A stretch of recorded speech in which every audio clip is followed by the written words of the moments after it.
Welcome to The Explainer. Today, we're tackling a massive roadblock that pretty much every modern professional faces, and that is the absolute frustration of gathering just endless amounts of data, but really struggling to extract any actual meaning from it. Look, we live in an era where pulling a massive market report or scraping a competitor's website is frankly incredibly easy. But what happens next? You're usually left staring at a mountain of text and spreadsheets, kind of wondering if you need a PhD just to figure out what it all means for your actual strategy.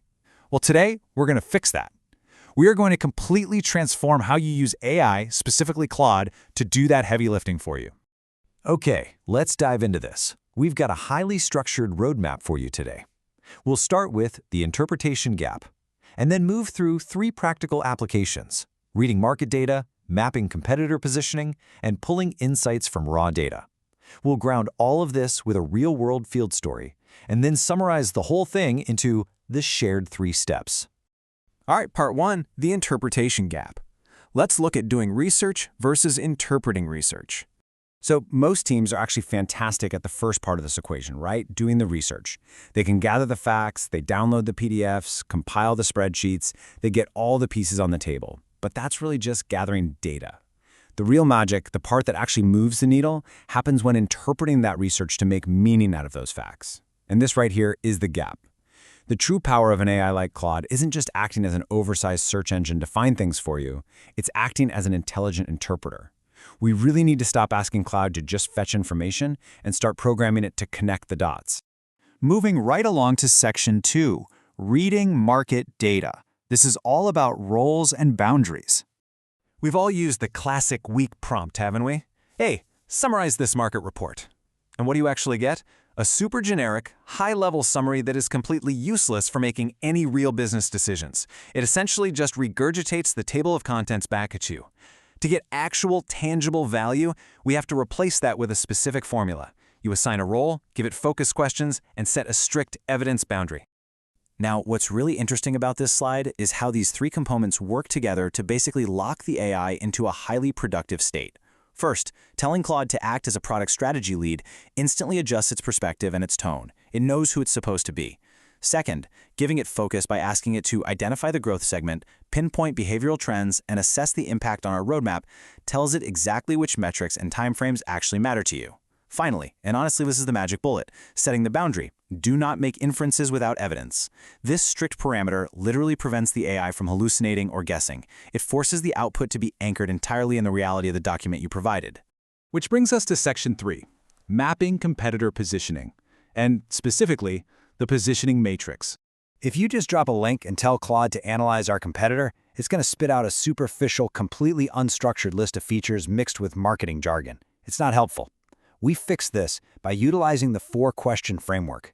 You don't ask for a broad analysis anymore. You ask it to extract the specific answers to 4 highly targeted questions based directly on the competitor's own materials. And this brilliantly illustrates exactly why that framework is so powerful. When you ask those 4 specific questions, who is the target customer, what is the core message, what is the pricing strategy, and what is the highlighted feature, you generate a structured comparative table. Repeating this exact framework for every single competitor instantly generates a standardized, highly actionable positioning matrix. You see, you're no longer comparing a random blog post from competitor A with a pricing page from competitor B. You are comparing apples to apples across the entire market landscape. Section 4, insights from raw data. Let's talk about the critical difference between what and why.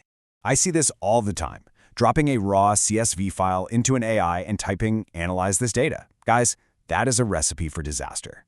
Vague data prompts lead to over-interpreted and often completely made-up conclusions. The AI desperately wants to be helpful, so if it sees a dip in your sales data, it might act like a psychic reading tea leaves and just invent a reason why. The strong prompt fixes this entirely.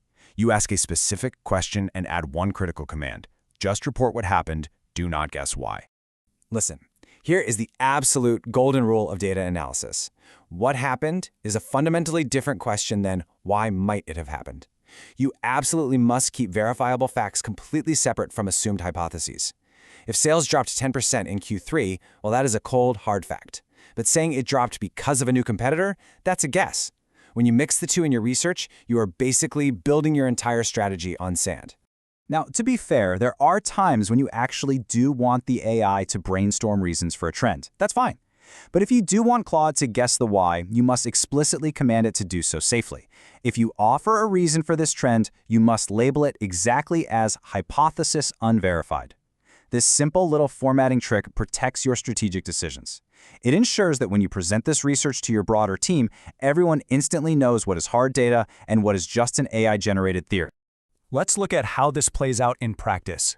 Section 5, the field story. So a real product team was recently tasked with tracking 5 major competitors in their space. And honestly, before using these frameworks, their competitive intelligence gathering was a total mess. Every analyst had their own way of taking notes, the data coming back was inconsistent, it was chaotic, and it was nearly impossible to present clearly to leadership.